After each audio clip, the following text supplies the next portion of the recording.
Australia's insane plan to green the Outback? What the hell are they talking about? This is a video from the Caspian Reports. It'll be linked in the description down below. And we have Jake Break from Discord to thank for the suggestion. Let's get straight into this. What are they talking about? The mighty Outback getting green. Water. When the well is dry, people know the worth of water.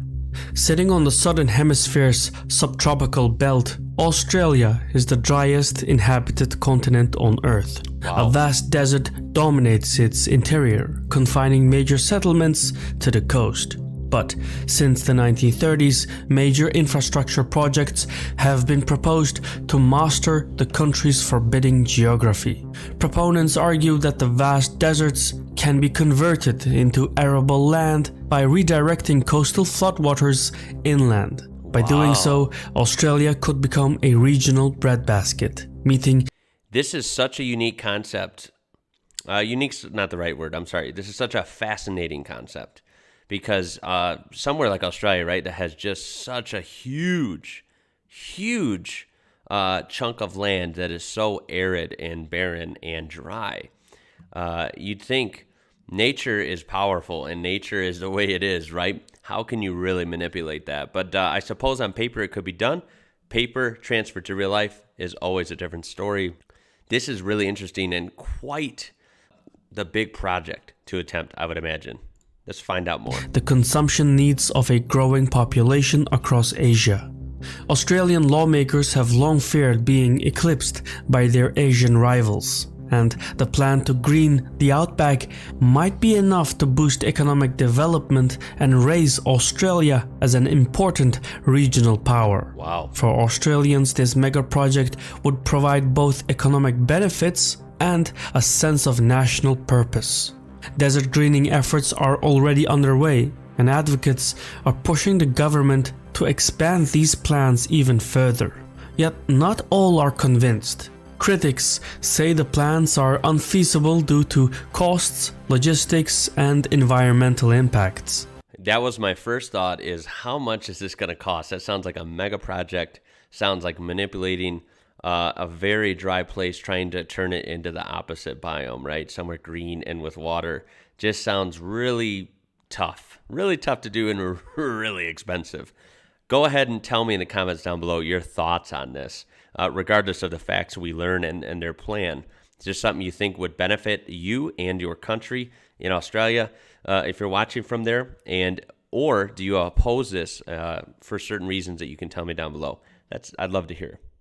So, can Australia's Outback be turned into an oasis, or is the plan just a mirage? That's a good line. I like that. That was a good one. But it's true. I don't know. Without knowing anything here, I would assume that's too big of a task. But the Great Artesian Basin dominates Australia's eastern interior. Stretching from the Great Dividing Range to Lake Erie, it covers 1.7 million square kilometers, wow. A lot. An area 3 times the size of Ukraine. When dinosaurs ruled the world, the basin was home to an inland sea. When it dried up, the underwater sandstone transformed into a continental desert. Even so, this outward appearance was only skin deep. Sounds exactly like where I'm living right now in the great American Southwest. Many who don't know would be interested to know that, much of our Southwest was an inland sea as well. It was underwater. The porous sandstone layer below the desert contained vast amounts of groundwater. These aquifers were held in place by the impenetrable rock layer underneath. And over time, rainfall on the basin's eastern fringe replenished the underground water supply. This was sufficient to sustain indigenous Australians, even in the harshest climates. One would dig a borehole and fresh water could be drawn from the desert. But this water source was finite. Slow replenishment rates meant that it could not sustain large human populations or industrial agriculture, as overuse soon diminished water pressure and flow speeds. After forcing their way into the interior, European settlers had to contend with this reality. Harsh weather conditions and enormous distances raised the costs of farm production, and without a steady water supply, frontier development stalled. Geopolitical concerns eventually drove Canberra to revisit the issue.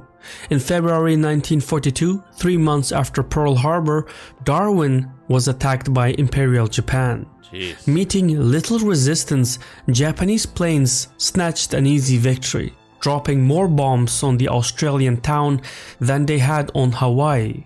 The incident revealed a vulnerability in Canberra's strategic posture. Even though the empty northern half of the continent provided strategic buffer, low population density left it wide open for an Asian power to gain a military foothold. For this reason, nation-building projects soon became Australia's chief strategic priority. Post-war reconstruction planning began in late 1942 and had two key aspects. The first was immigration-driven population growth. Widespread xenophobia meant non-white peoples were barred from immigrating, but for the first time, mass migration opened for Southern Europeans. The second aspect was increasing Australia's industrial base through large-scale infrastructure projects. Wartime mobilization had shown what state planning could accomplish, and many such projects were realized in the post-war era. A hallmark policy in this time was the Snowy Mountains scheme. It consisted of 16 dams, 9 power stations, and 225 kilometers of pipes. By redirecting river flows to hydroelectric dams, the project provided power for southeastern Australia while providing work for the new immigrants who comprised 2/3 of its labor force. It was in this context that terraforming proposals first gained traction. Of these, the mega project advanced by John Bradfield was especially striking. As an engineer, Bradfield achieved notoriety for his work on major dam projects and the Sydney Harbour Bridge. Oh, wow. Awash with confidence and inspired by the American New Deal, Bradfield The wink wink only tourist attraction in Sydney, right? set in motion The a bridge. plan to green Australia's I've heard you interior. guys say it a lot. So. Beginning in the far north, Queensland, Bradfield's scheme would enclose the Tully River. A short channel or tunnel would feed this water through the Blunder Creek to another dam on the Herbert. From there, water would be diverted to the upper Burdekin before ending up at yet another dam at Hell's Gates. Wow. This backlog of water would then creep up the Clark before being funneled into the Flinders. Here, another large dam would create a massive reservoir from which a constant flow of water could be directed via Tower Hill Creek into the Thomson. This stream would eventually end up in South Australia, where it would drain into Lake Erie. Wow, that's quite a Bradfield route. claimed this project would irrigate over 1 million hectares of arid land and provide hydroelectricity for the Australian outback. Jeez. Moreover, restoring Australia's inland sea would alter the hydrological cycle, stimulating rainfall, gradually terraforming the interior and creating a breadbasket in the Australian heartland. Bradfield's proposal was ambitious, yet it was this grandiosity that appealed to Australians. Aside from achieving national population growth and economic development objectives, the plan tapped into Anglo ideas of frontier expansion. Like their American cousins, Australians saw the West as a wilderness that could be tamed through ingenuity. Bradfield's plan harnessed this nationalist optimism, providing a framework through which nation building could be realized. Ultimately, though, it came down to the experts to spoil the fun. Before long, scientists began questioning the project's viability. In 1947, William Nemo, a hydraulic engineer, authored a highly critical review of Bradfield's plan. According to Nemo, Bradfield calculated evaporation rates using a formula applied to German rivers. By applying this formula to the hot Australian interior, he had severely underestimated the amount of water that would evaporate in transit. More water would be lost through seepage, and the inland reservoirs created would not be large enough to induce rainfall. You know, that is a good point. Someone who hasn't been to a desert much would be surprised how dry it is and how you can literally, like, say, versus home in Chicago and versus down here in New Mexico, something as simple as on a hot day, which is almost every day down here, when the sun is right overhead, or any time of the day, honestly, it's so dry here that you can just pour a water bottle on, say, your driveway or the sidewalk and pour a tiny little puddle down and walk away. And literally 2 minutes later, you come back and it's gone. It is evaporated that quick. Whereas that might stay there for a longer time, way more minutes, half an hour maybe, in somewhere more humid, more lush, more green. It's just weird. That's a weird example, but it's what I think of first. For example, him comparing here Germany to Australia, higher annual average temperature, very, very arid, and a true desert. It's bizarre, and things like this on paper would be hard to do in person. You don't know if that'll even work. And is it worth risking all this infrastructure cost and labor and the whole 9 yards? It's a tough decision. Considering these factors, the immense costs outweighed the actual benefits of the plan. Supporters claimed the proposal could be amended, but the mainstream support waned. The Bradfield project was indefinitely shelved. Yet plans that appeal to popular sentiment do not disappear overnight.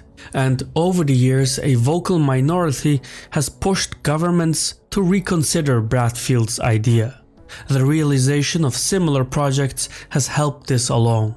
The Ord River scheme, located in northwestern Australia, is a case in point.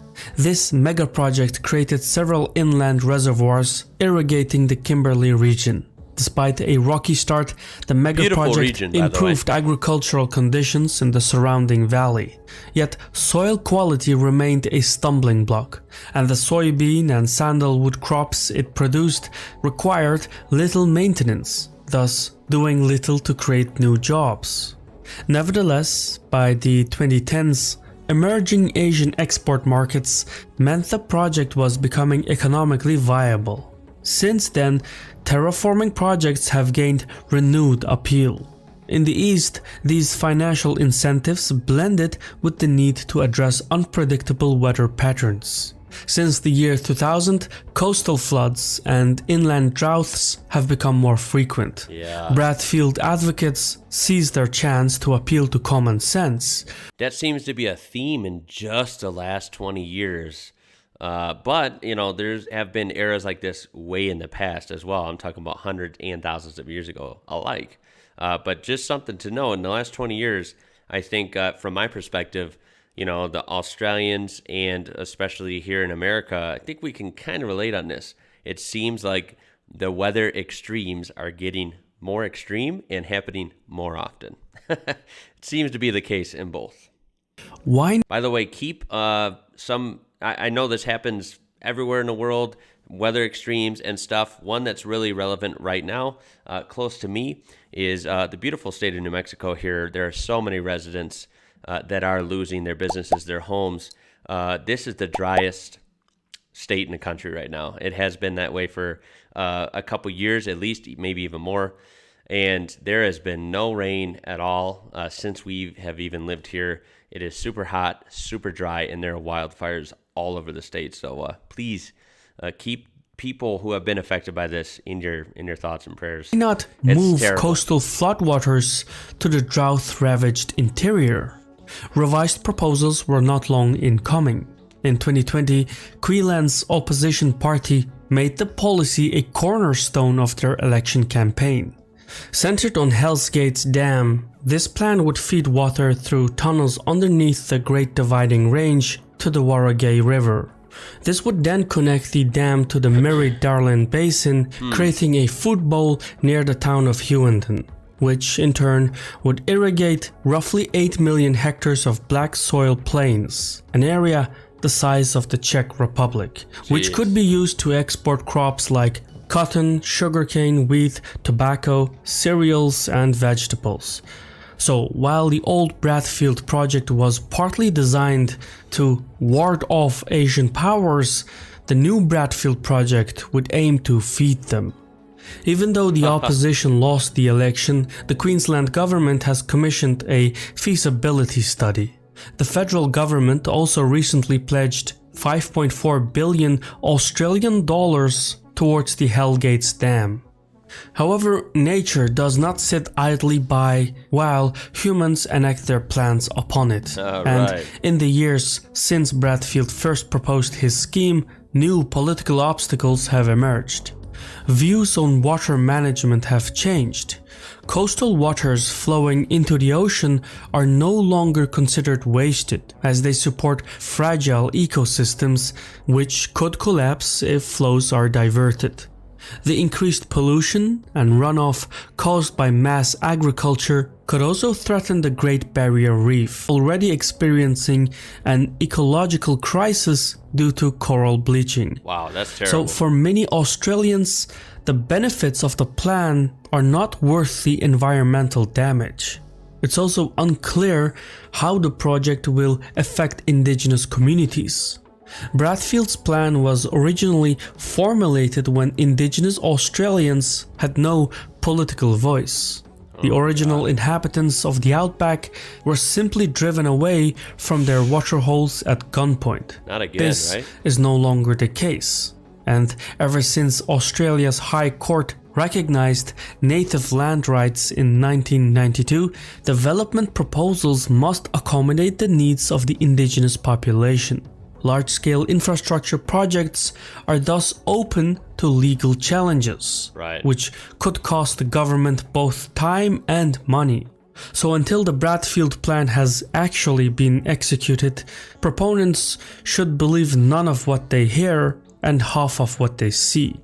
Taken together, the Bradfield project has fascinated many Australians, but its realization has remained elusive. The reasons for restoring Australia's inland sea may have changed, but the desire for nation building remains. Yet this vision of the future is no longer uncontested, and many see the scheme as a relic of the past. As always, whatever direction the plan takes will be shaped by political constraints of the moment, because no one can paddle against the stream of history. They can only float on the surface and steer. I've been your host. Wow, that was pretty interesting. Fascinating, lots of angles there for this plan. But this one, I'm going to turn to you guys. Let's hear the discussion down in the comments on which of these plans you thought was feasible at all. Obviously, none of them look like they have the green light now, that is for sure. There's always going to be just tons of different issues, whether it's cost and infrastructure and actual how-tos of doing it, and political reasons and reasons, land rights, all these different things. There's going to be a lot of different obstacles to make something that you can just draw up on paper happen, especially as extreme as turning a desert into a literal oasis. That's really a big deal. Is it even possible or feasible to be changing the world as we know it on this kind of level, changing a whole continent like Australia? I don't know. I don't know if that's really realistic, at least right now. It seems pretty far-fetched. But you know what? I would love to hear what you guys think of this. This video, of course, comes from Kashmir Report. Will be linked in the description down below. Please throw a thumbs up on this. Please throw a thumbs up on this video if you enjoyed it and maybe learned something new. And of course, you can subscribe, join our amazing community, and see more fun videos and interesting videos like this in the future. Check the description for this original video and other ways you can interact with my channel on Facebook and Instagram at IWrocker. My name is Ian. You're watching IWrocker. Until next time, guys. I'll catch you later.